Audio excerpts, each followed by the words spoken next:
I think it's a good point to bring in the 2012 campaign, which began essentially on November the 2nd.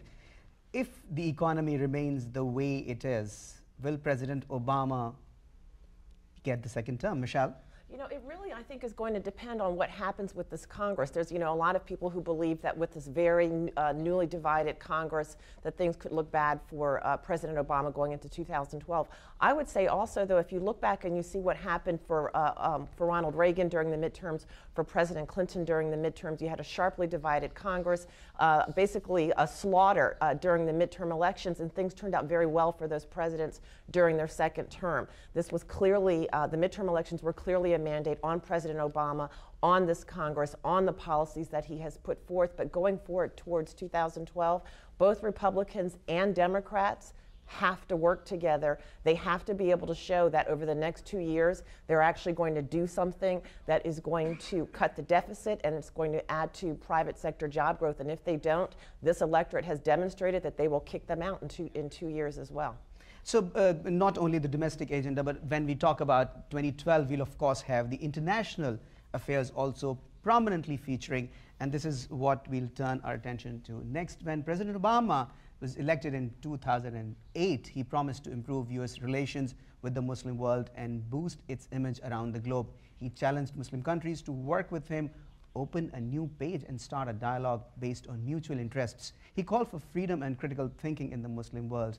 We have Patsy Kutswara of Voice of America's Indonesian service with us. Patsy, President Obama is going to Indonesia among other Asian countries. Now, how does his trip fit into his efforts to reach out to the Muslim world? You're absolutely right, KOKAB. Both India and Indonesia are on his trip, and they both have significant Muslim populations.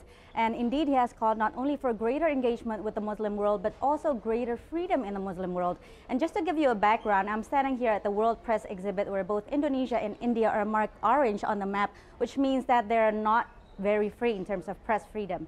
Going back to your question, what does this visit mean to U.S.-Muslim relations? Remember, this is a visit that has not only been rescheduled twice, but also scheduled for only less than 24 hours. Even though the White House has said that they're going to reschedule for next year, but there's still a slight snub felt by the Indonesian people, and they've gone from being extremely excited to prepare a sort of a homecoming for Obama, who spent a few years here as a child, to, if you come, that's great. If you don't come, we have other things to worry about, including the twin disasters of the tsunami and also Mount Merapi explosion. Having said that, U.S.-Muslim relations is on the table, both substantially and also symbolically. Obama will be visiting a mosque in Jakarta, and he'll be giving a speech to the Indonesian people, which may be his one high-profile chance to discourse on U.S.-Muslim relations after his historic speech in Cairo in 2009. KOKAB. Thank you very much, Patsy. Of course, India has a large Muslim population, but his agenda in India will be different. Bill Schneider, let me bring you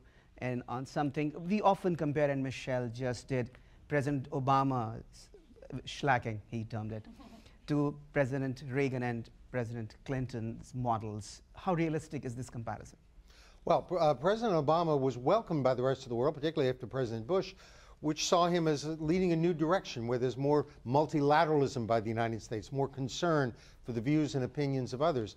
I think there's been some measure of disappointment, particularly in the Muslim world, because he has been just as ardent a friend of Israel as President Clinton and President Reagan were. There's been some criticism, of course, that he's not strongly enough pro-Israel, but the fact is he hasn't radically changed course. American support for Israel is still very strong, and for most people in the Muslim world, that's a big test. You know, if I could just add, one of the things that that the president does not get enough credit for, he is the first president in the history of this country to reach out to the Muslim world in his inaugural address, and I think that that's something that people continually forget. U.S.-Islam relations are constantly being talked about, and somehow that disappears from the national conversation. People forget about it when we had this quote-unquote minister that wanted to burn a stack of Qurans. The U.S. government really got involved, the electorate got involved, the Americans got involved, and people just seemingly forget about those things. He has reached out to the Muslim world and probably deserves a lot more credit than he's received.